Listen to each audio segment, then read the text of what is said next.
So we have the Honda in the lift today. We're gonna do a manifold swap in the clutch. We already have everything ready. Kenneth is the one that's gonna be doing it today. Here's the man of the hour. What do you think, Kenneth? Just a Honda. You got a hater here. But we have the stuff ready. We gotta swap that Edelbrag manifold too. We got the clutch, pleasure plate, and flywheel.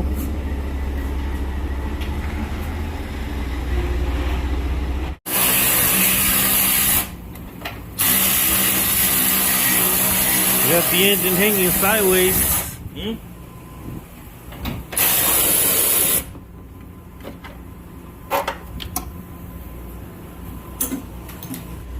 So we got the transmission off. Everything looks pretty clean.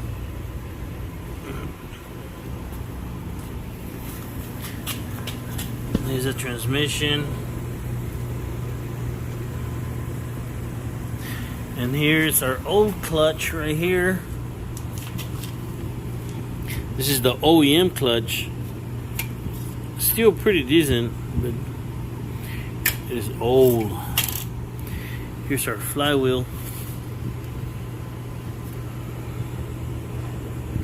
And here's our new clutch and our new flywheel.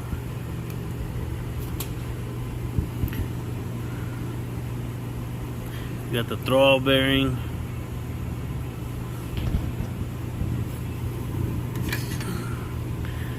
Seems pretty nice and thick.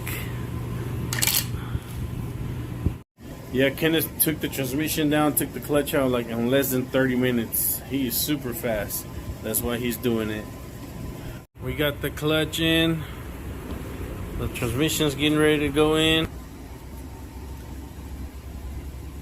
And Ken's ready to put it on. We got the transmission back on the car. Everything started. Now he's gonna start working on the intake manifold. We also painted the intake manifold. Let me show you that. It's no longer black. We painted it silver. It looks beautiful. High temp paint.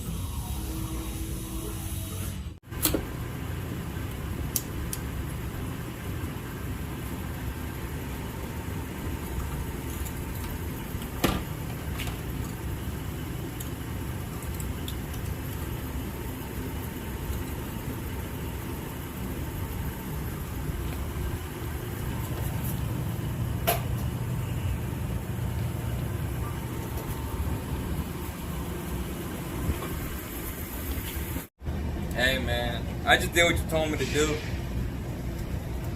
This is your old intake? This is why you don't trust mechanics like this guy. No, he told me to do it. This is his manifold off his B16 SI motor. And we're about to put on this one that he wanted. And it looks like this is an LS B20 manifold. And this is his.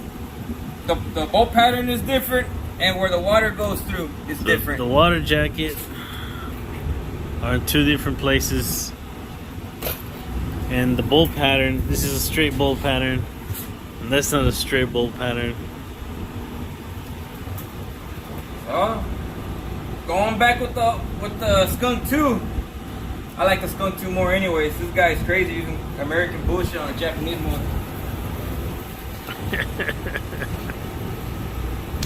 Leave the aero block to the V8s. We gotta stick to our Skunk 2s. If it was a Mugen, I would change it, but it's not. Ah, shit. Oh well, it is what it is. So I'm here inside of my Civic. We're fixing to go adjust the clutch. The clutch is so aggressive, it's kind of hard to drive.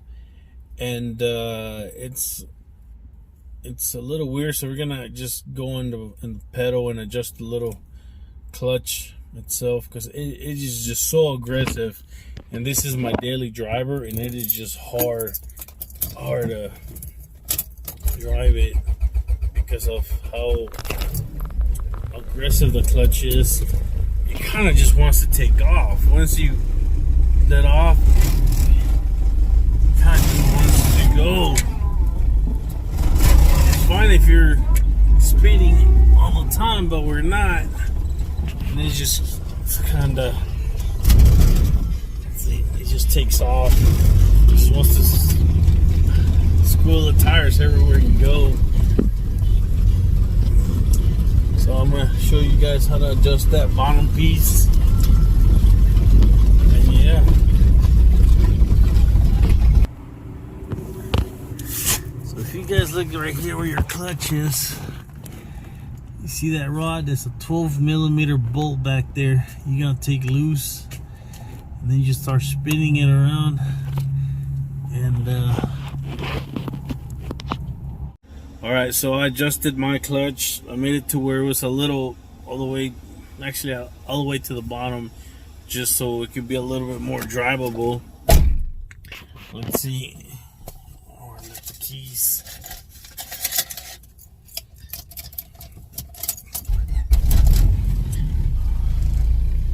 Yeah, once you put one of those aftermarket clutches, you have to adjust the throw in your clutch so it can be more to where you want it, because this was way too aggressive.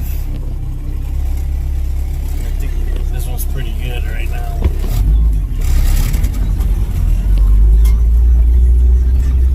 Yeah, I think I have it set good. Not squealing the tires. I kind of used to like it when I used to squeal the tires everywhere you go, but I don't know, not anymore.